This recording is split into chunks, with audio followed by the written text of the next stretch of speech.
This is the Kudamm in Berlin.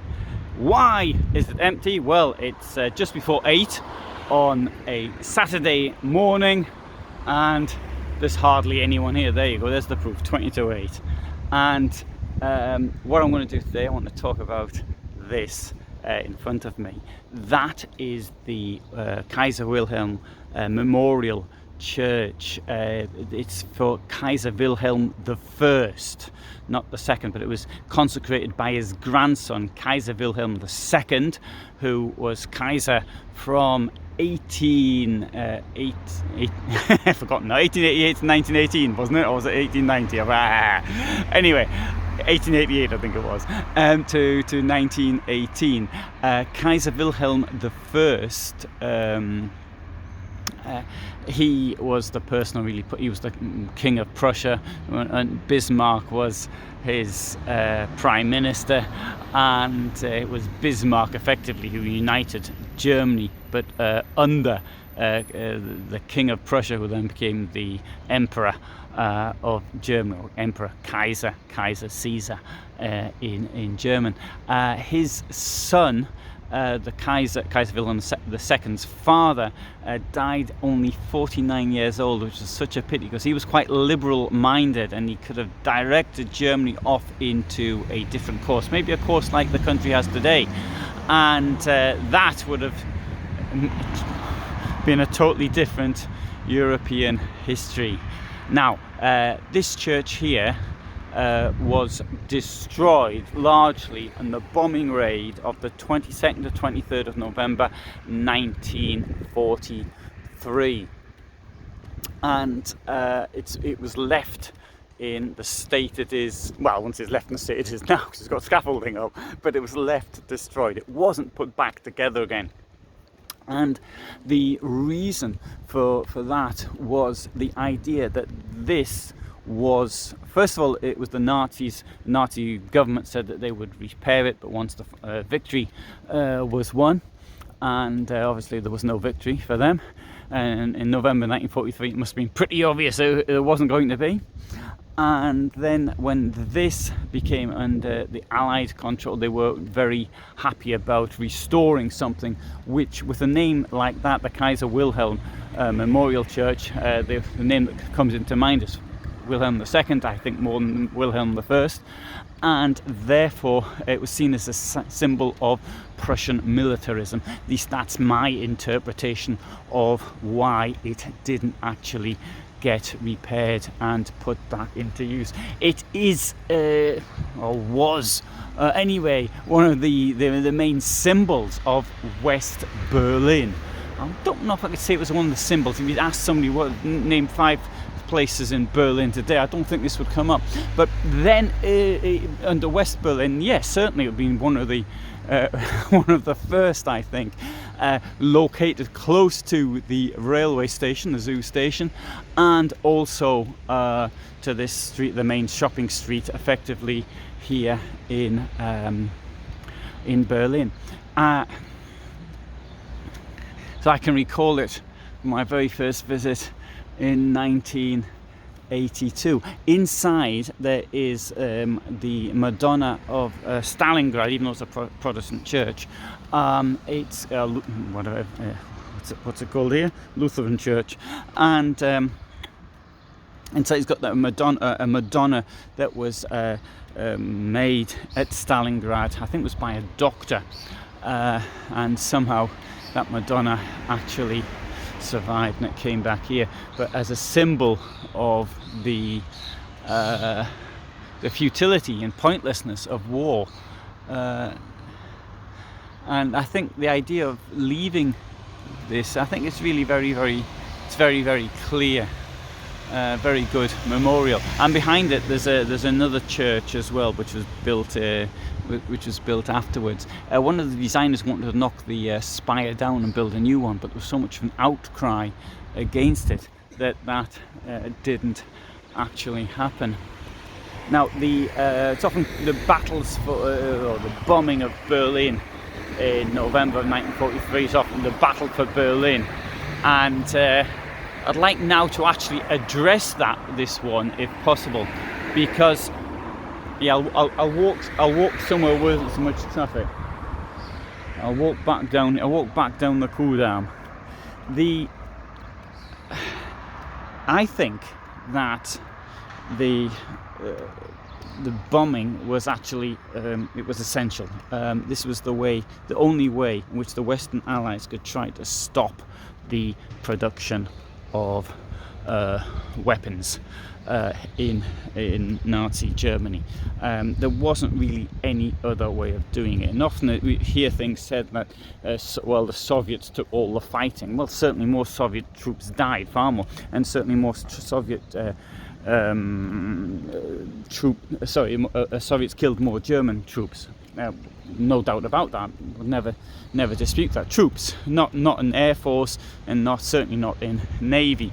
And but in terms of production, the losses to production, certain areas in Berlin are looking at huge amounts of weapons production, particularly in certain types such as tanks and certain types of, I think it was anti-aircraft. So the amount of weapons that were knocked out.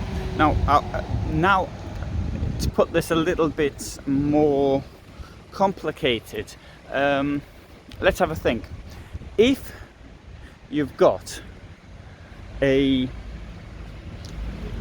tank being produced, is it right to knock it out? And I think you'd agree it is. So is it all right to knock out the crew? Well, possibly is. Is it all right to knock out the person who builds it? And therefore, and is it therefore all right to knock out, that's to say take out, could be kill, the person who's looking after the person who's building the tank? And this is the logic behind area bombing in total war. So in my opinion, I would have to say that there's a lot of logic to it. Now, the next thing I would have to say that it's Berlin took, I think fair to say, the brunt of the bombing.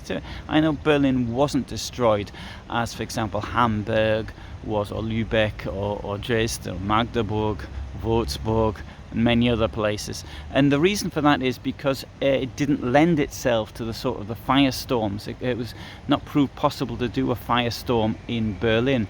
Bombing of Berlin started on the 25th of February 1940 as a result probably of a Luftwaffe accidentally dropping bombs over London.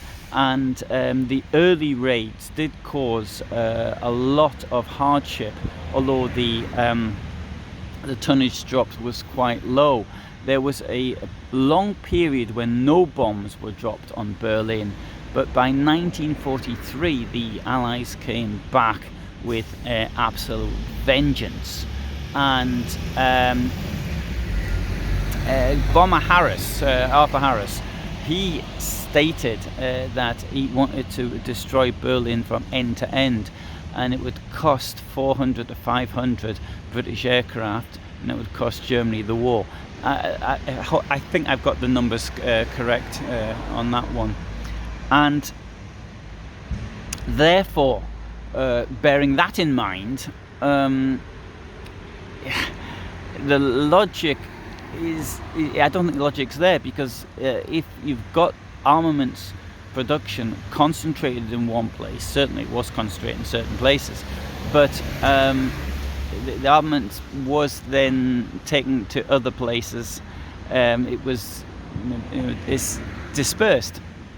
So the idea of destroying a city for the sake of destroying a city doesn't make that much sense. But then again, it's to knock out the capacity for warfare. It needs to be borne in mind. Of course, it was Nazi Germany that started the war, but then you think, well, okay, Berlin takes the brunt of the Allied bombs, and the people here this wasn't a very pro-Nazi city. This was one, the people who took the brunt were probably former SPD and KPD, Socialist and Communist Party supporters.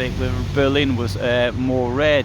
even when Goebbels was appointed Gauleiter here in the 1920s, it was said, oh, he's coming to Red Berlin. And so the places that actually supported the Nazis, the sort of the small towns, places like Coburg or Rottenburg or somewhere like that, they survived the war.